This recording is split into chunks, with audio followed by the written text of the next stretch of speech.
The three type of drinkers I see and what to do if you're one of them. So people will ask a lot, am I an alcoholic? But that's not the most helpful question to ask yourself, because I think it's really easy to rationalize to yourself that you're not that bad. Instead, ask yourself, how does alcohol function in my life? So in this video, I'm going to walk you through the three main types of drinkers I see in my coaching. And hopefully that will give you an idea of where you are, what's the problem, and what you can do next. So I think, let me just say this first of all. I think generally people think there is like alcoholics, and that's like the rock bottom homeless people. And then there's everyone else and they're fine, right? And that's not really how it works. There is a term called the gray area drinking. And I want to say that's most people who drink, right? It's what we mean by that gray area drinking. It means like, well, I'm not homeless, I'm not getting DUIs, I haven't lost a job due to my alcohol problem, so it can't be that bad. But here's the thing that most people don't understand. An alcohol problem shows up on the inside years before it shows up on the outside.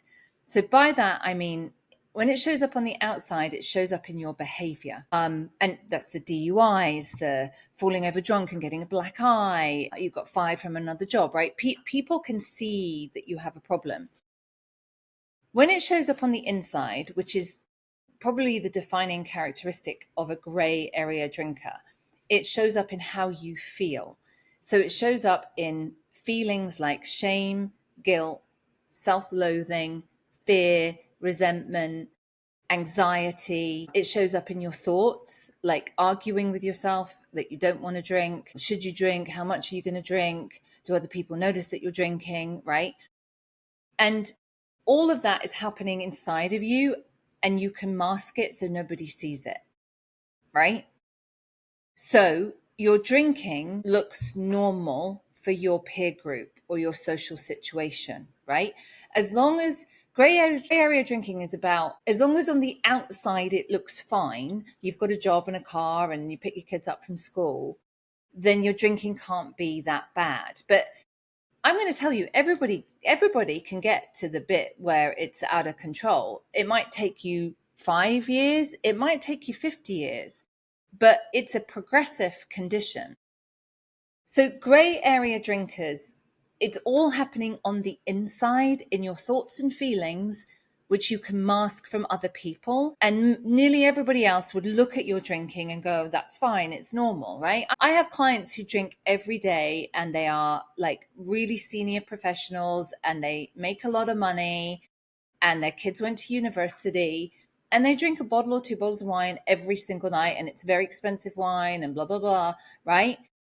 And most of their peer group and themselves don't think that that's a problem, but they've had this long nagging feeling that they're not all right, and they are hiding a lot of stuff from other people. So if people could really see how terrible they felt in the morning, or the obsession that's going on inside of them and the battle that's going on inside of them, then everybody would see it differently.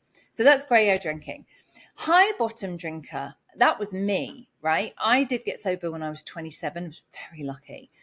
But I was absolutely done. Now, I also hadn't had like a DUI or been fired for drinking or anything like that. I was in my 20s, so I was a binge drinker, and that was, you could see that, right? I was a binge drinker and I was hungover a lot, and visually you could see that. But it was normalized within my peer group, right? Nobody would have thought that that was a problem at the time. But I was dying on the inside.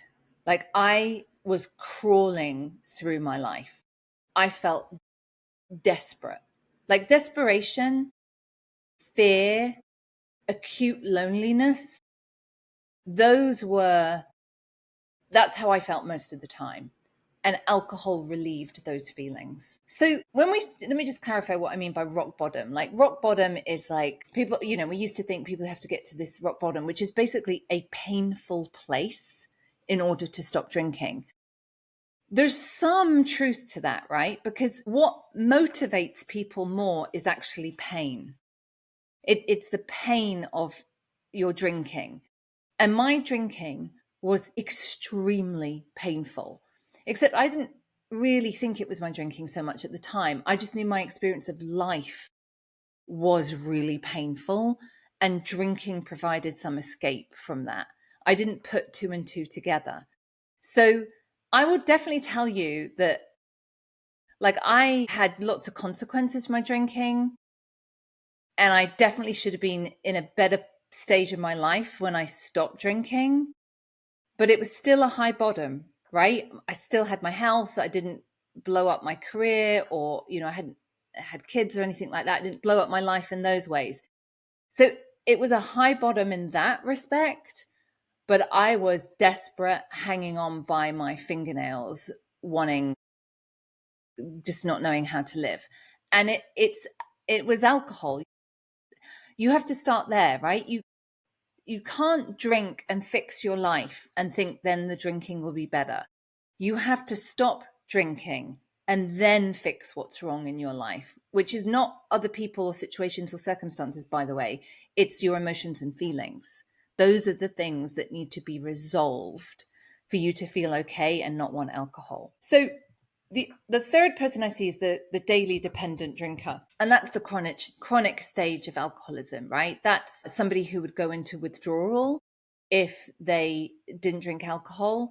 It's somebody who would, drinking stopped being fun a long time ago. And it is the whole world, right? They cannot imagine their lives without alcohol.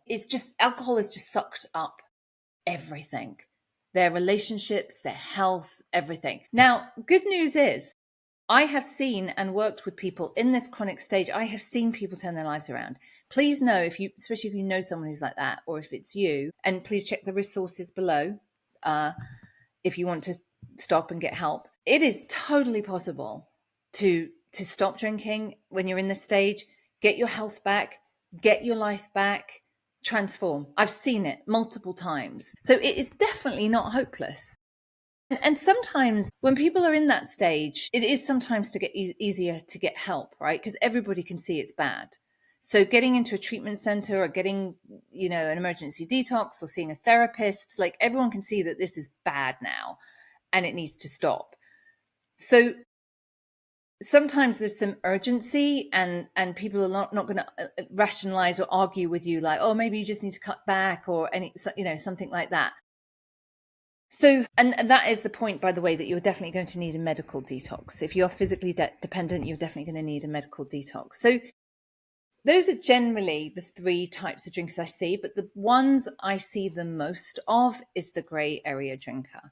I can't tell you how many times I've heard people say to me, if my friends knew I was joining a sobriety program, they would think I was crazy. Like, they'd be like, what? So that is, like, by far and away the biggest group of people out there. And if that's you, don't try and kid yourself that alcohol is your friend. If you've watched this and understood this or looked at any of my work, the only people who do this, nobody's shown up in front of me by accident, right?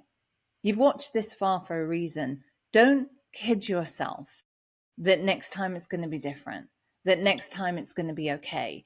That will keep you sick, and that will keep you stuck longer than anything else. That's how we think, right? So when I say sobriety is just a shift in perception, that's what I mean.